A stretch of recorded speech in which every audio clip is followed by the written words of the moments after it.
So, let's talk about grades. You know, PFF style. Now, as always, keep in mind with grades, take it with a grain of salt. Yes, grades do matter, obviously, but it is one of those tricky situations where sample size matters and sometimes grades don't take in sample size as much. So, for example, if a player goes out there and he has one really good, run, and he doesn't play another snap of the game, he might look like the best running back to ever play football, according to PFF. But that simply is not the case. And if coverage grades, for example, a guy could have one snap, get one interception, get hurt, and not play a single snap the rest of the game. Well, he's going to have a 100% coverage grade. You see what I'm saying? You got to take this stuff with a grain of salt to a certain degree. It matters in context. If someone plays 50 snaps, cool. Then that, is a good sample size, and probably them having a 0 would matter. Like Kappa, for example. He played 41 snaps, and he looked like Rudolph the Red-Nosed Reindeer, trying to play right guard in the NFL. That's a good example. Good job, Kappa. Well, bad job, Kappa, but good job for explaining my point. Drew Sample, honestly, again, 21 pass blocking snaps, which, again, isn't, the most. But for a tight end, that's a pretty good sample size. He sucked. Devin Cochran, 49.4. Cordell Volson, 50.4. Matt Lee, one single play he played for a pass blocking snap. He had a 67.4. Okay? I would love to sit here and tell you why Matt Lee's the best player ever, because he is. But at the end of the day, throw that number out the window, because that number does not mean crap. He played one snap, okay? I will say to the cows come home, he needs to play more snaps than one, and he needs to be on the field more. But one, again, 67.4 means nothing when you only play one snap of the game. Mike Gesicki, 69.6. He played 20 passing snaps, one pass blocking snap. And going back, Drew Sample played 5 pass blocking snaps. So what that means pretty much is these are 5 plays where exclusively Drew Sample was a pass blocker. This is 1 play where exclusively Mike Gesicki was an actual pass blocker. 20 of those plays were just passing plays where he ran routes. So a little confusion there. Chase Brown, 7 pass blocking snaps. For a running back, that is a decent sample size. Again, you don't get too many running backs, too many pass blocking plays for a running back. Great when he did pass block, which is good. And Teddy K was our only good offensive lineman outside of Marius Mims. Marius Mims also had a good game. Everyone else, well, they kind of crapped the bed.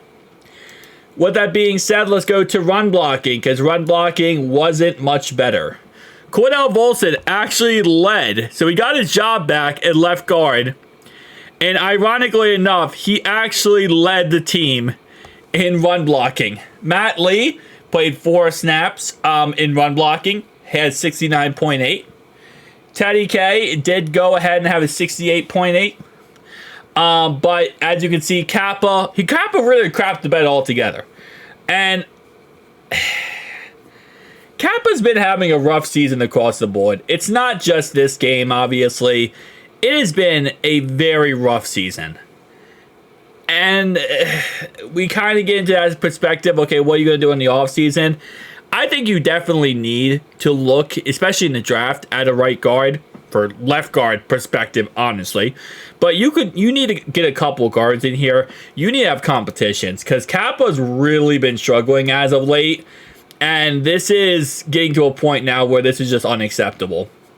Cam Grandy, 51.6. Again, tight end. I'm not really going to look too much into that for run blocking purposes. Matt Lee, Teddy K. I mean, it's just a crap shot. It's a crap shot for this offensive line. It's not good.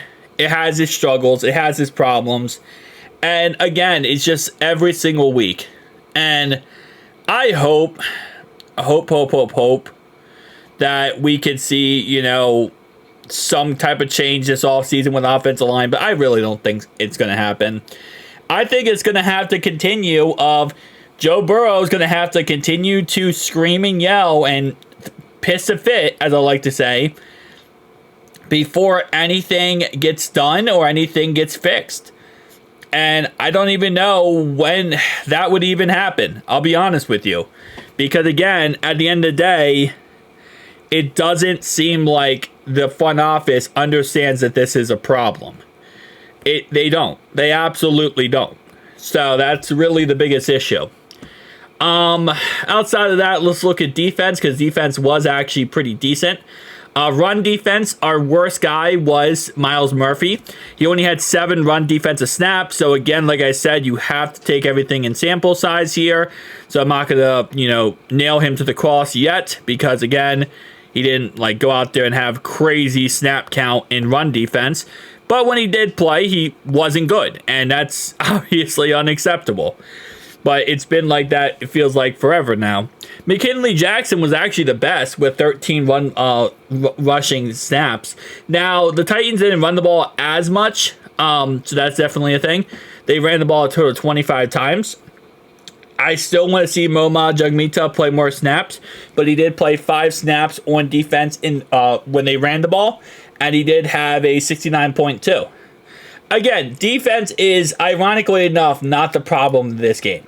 Our defense actually played pretty good football, other than a Jordan Battle fumble at the end zone, which, again, looking back at it now, after a couple of days of, recapping it, how I look at it is like this. It's not acceptable that he fumbled out of the back of the end zone. But he is also a defender. They usually don't get the ball, get in the end zone much, right? Jordan Battle, actually, ironically enough, does.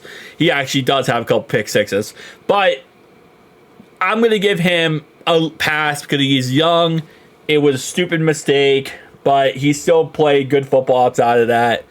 Don't let it happen again, but it is what it is at the end of the day. Jermaine Pratt, 50.4. Jordan Battle, 55.3.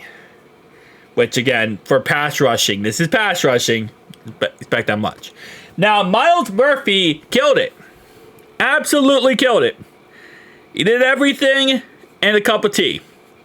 Which is amazing.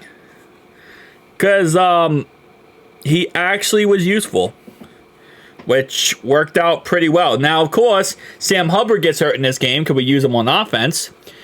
And because of that, Myles Murphy gets more snaps, which resulted in better play because he actually was able to get out there more. So hopefully this is a good trend moving forward. We have a couple games left. We need to start him. He needs to start. So there's no excuse why in this Browns game we have upcoming that we are not going with him. And he's not getting more snap counts. Now, keep in mind that the Browns game is going to be interesting because they don't know who the starting quarterback is going to be. They're right now kind of deciding, apparently. They don't know if they should go with Jameis Winston. They might go with DTR. Because now the Browns are also in a situation that's weird. Nick Chubb just got hurt for the year. So now they're in a situation where they're evaluating talent because they don't want Deshaun Watson to be the future. So they're thinking, okay, how can we move on from Deshaun Watson? Okay, well, we need a new quarterback, and DTR is probably your best option because Jameis Winston, who could be a bridge quarterback, is not going to be a future. So, yeah, hopefully Myles Murphy can eat in this upcoming game. Coverage. Geno Stone, ironically enough, had the best day. And for a guy who's been having an awful season, I'm actually very proud of him for this. Because I can now justify my point of why we should give him his last year of his contract and not just cut him. Because I still think he's young and I still think he can develop. And maybe I'm crazy. Call me Frank Pollock, but I think he could actually do it. Jermaine Pratt, though, You know, for someone who talked a lot of crap about how, see, I had 119 tackles this season. They say I can't tackle. Can they say you can't cover? Because maybe that's a thing. Maybe your coverage grade is awful. Awful. Maybe that should be a thing. Anyway, overall, again, it is what it is. We got to get back to work. We still have a chance to the playoffs. Fight tooth and nail. Who day, boys? Who day?